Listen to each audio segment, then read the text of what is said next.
Reverend Burns, how many versions of the Bible are there, and how many Bibles are identical?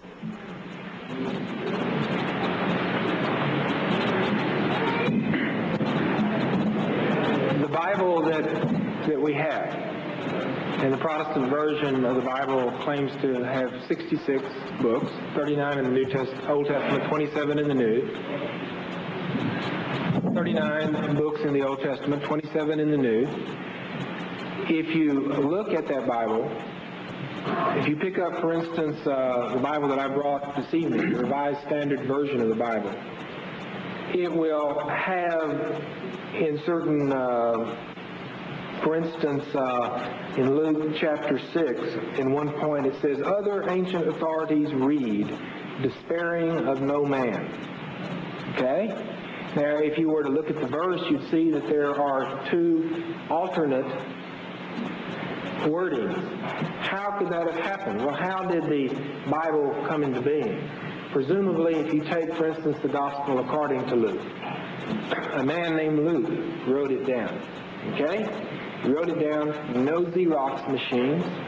You know, there may have been a lot of problem solved if there were Xerox machines back in those days, but there weren't.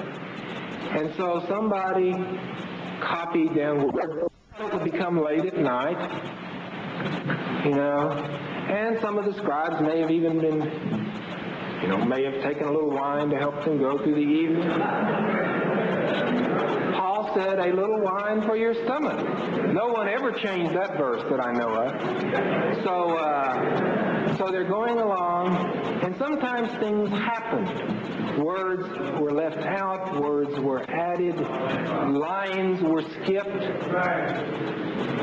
Every now and then there was a scribe who didn't like what it said, didn't think it was clear enough, so he would make an intentional change.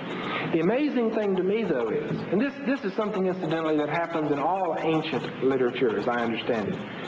The amazing thing, though, is that as we take the Bible from these manuscripts, okay, and you put it together, and you look at the differences, most of the differences, it is obvious whether it's A or B. In the places where there is no conclusion as to whether it's A or B or C, it does not seem to affect the basic belief, the basic doctrines that have been explicated by Christians. I think that it is important. For instance, even people talk about the King James Version of the Bible, and that's really the version of the Bible. But my understanding is that after the King James Version of the Bible was published, that it wasn't long after that before some earlier manuscripts were discovered that really, if they had been used, the King James Version would have read a little bit differently. But it would be totally misleading to think that we just have a total mishmash.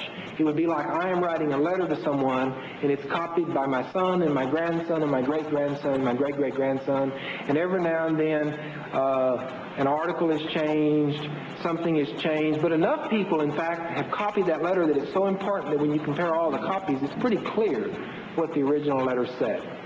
So there's many manuscripts, and in versions, there's many modern-day translations, which may have been part of the question.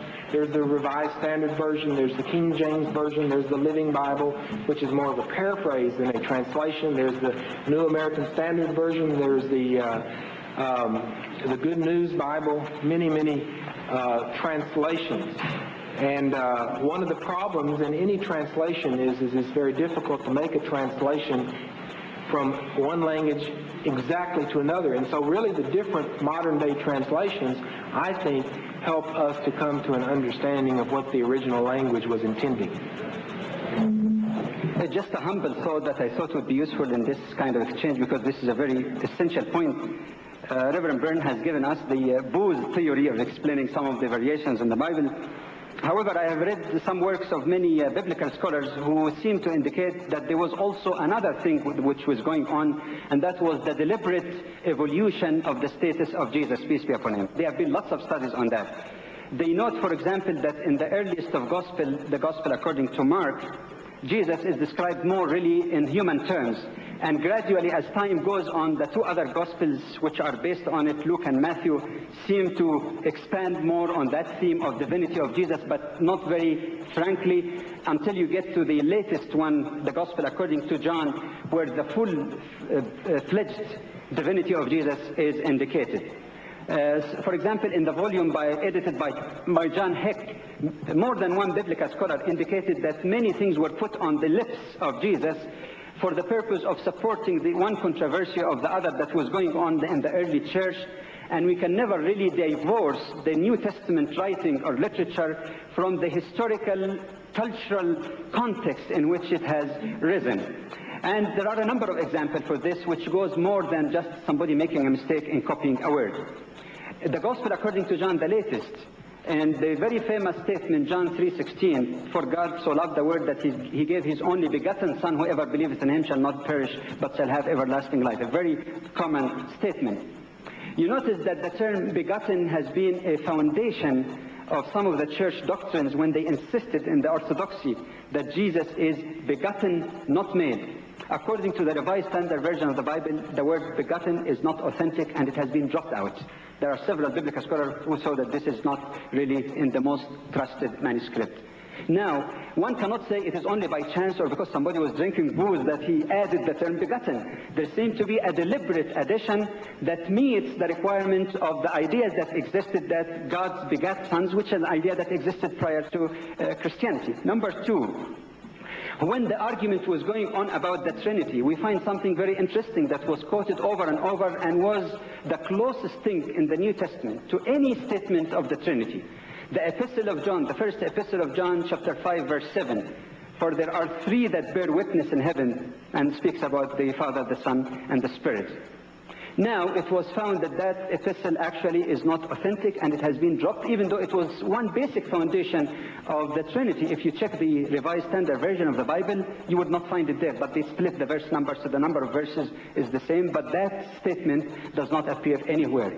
Thirdly, in the Revised Standard Version of the Bible, if you check the Gospel according to Luke, in chapter 9, you find in some prints, verses 9 to 20, is removed from the text and relegated to the footnote because it does not exist in the best and most trusted or most ancient manuscript.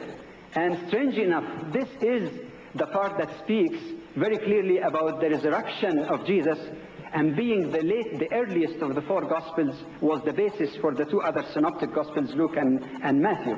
So what I'm saying that definitely what Jim has indicated of a possibility of human errors, yes, it is involved, but I'm only suggesting humbly that according to research of many biblical scholars, there seems to have been also a deliberate attempt to put words on the lips of Jesus, to add things which were not there in order to support the controversy. And that's what basically the Muslim is saying. We have nothing against Jesus at all. We never entertained the idea that Jesus was mad, bad, or God. He was neither mad, he was neither bad, but he was neither God. These are not the only three possibilities. He was a prophet of God.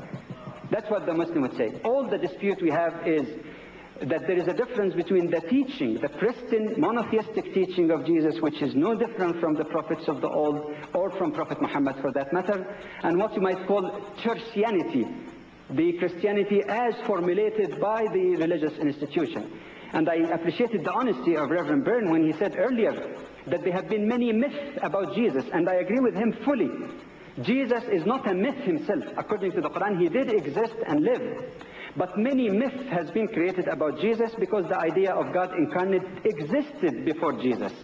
Krishna, in Hinduism before Christianity, was believed to the incarnation of the second person of the triune godhood of Shiva.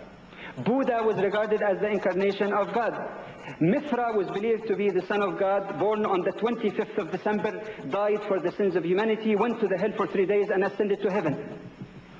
And in the various cults of sun worship, in the environment in which Christianity began to spread, in the Middle East and other places, they believed in the sun god, S-U-N, also with the significance of the 25th of December, being born, sometimes miraculously born, atoning for the sins of humanity and arising